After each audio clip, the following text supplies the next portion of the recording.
Hey guys, welcome back for today's video where I want to run through a map projection based solely on the polls on where things currently stand between challenger Democrat Joe Biden and current incumbent Republican President Donald Trump. Now, we actually don't have polls from every single state, and that's to be expected because some of these states are pretty safe one way or the other, so you don't necessarily need much in the way of polling to figure out where things are going to be going. But we actually do have polls from the vast majority of these states. So what I'm going to do is go from least to most competitive of the polling averages from those states, and then the ones that we have unfilled out at the end, I'm going to be putting either in the Democrats or Republicans camp based on whether it's safe for Biden or Trump. So starting off here, just going to go through row by row with the polls that we have. And starting off here, West Virginia, very solid for Trump, whereas Massachusetts and California are solid for Joe Biden.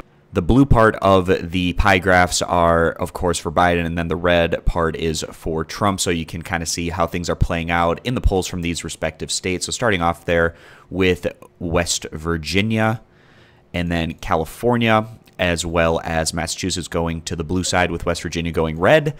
And then the next row we have New York, Maryland, and Washington going blue.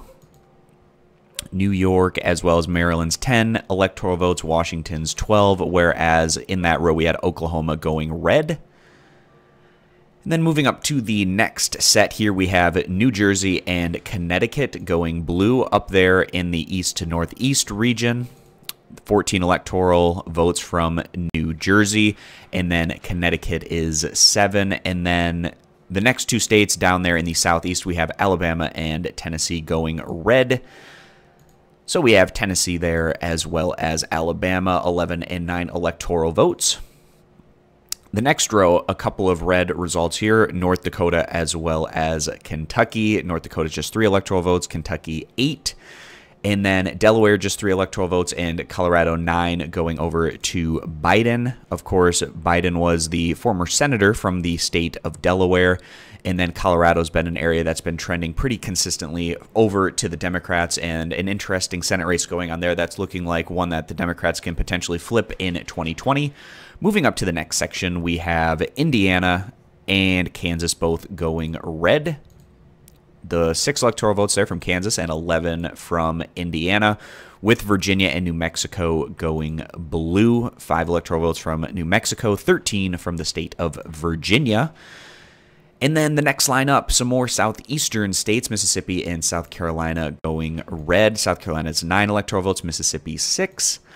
And then Maine and New Hampshire up there in the northeast both going blue. Each of them have 4 electoral votes. And for the purposes of this video, I'm just going to be keeping all of Maine blue and then all of Nebraska red. They do things a little bit different where they do statewide as well as specifically congressional districts to divvy up their electoral votes. And in Maine, the 2nd congressional district is typically in just a regular election more likely to go red, whereas in Nebraska, that 2nd congressional district, basically a true toss-up, can go either way. But just for the purposes, I'm just going to be doing it statewide in this instance. Moving up to the next set here, now we're getting into some really competitive states where we have Michigan, Wisconsin, and Minnesota, all there in the Midwest, key states to win if you're going to pick up the Electoral College victory. And Biden is currently ahead in the average of the polls in those states. And then the last state in that line was Montana going red. And Montana is definitely a state to keep an eye on in 2020, especially because they have a Senate race that's likely to be highly competitive between the Democratic governor and the incumbent Republican senator vying for that spot. And then we have Missouri going red, Nevada going blue. Missouri's 10 electoral votes, Nevada's 6. Missouri has been trending more towards the Republicans, whereas Nevada and a lot of these other southwestern states been trending more towards the Democrats. And then we have Florida and Arizona. These are actually 2 states that I think out of all of the Democratic candidates that we had running in the primary, Biden likely to do the best in these areas because he does well among older voters for a Democrat. And there's a lot of older voters in the states of Florida and Arizona that can potentially push Biden across the finish line in those areas. So going to be filling in those key and pivotal battleground states there for Biden. And then we have Utah, actually pretty competitive and close here in the most recent data that we got, but still Trump with a slight lead. Texas also with a slight lean over there towards Trump. Two states that the Republicans obviously have to win, traditionally very red states, although Texas is getting a bit more competitive as the years go on. Pennsylvania slightly over to Biden, with Iowa basically a coin flip there, as well as Pennsylvania being right there to coin flip, as well as the next handful of states that we're going to be looking at here. So Pennsylvania blue, Iowa red. And then wrapping things up with the states that we have data on, we have North Carolina slightly blue, Ohio slightly red, and then Georgia slightly blue in this instance. So filling that out there. And then that gets us to a point we're at 309 to 156, but the rest of the states are either safe to the left or the right. So going to be running through that. We have Rhode Island as going blue, District of Columbia going blue, as well as Vermont.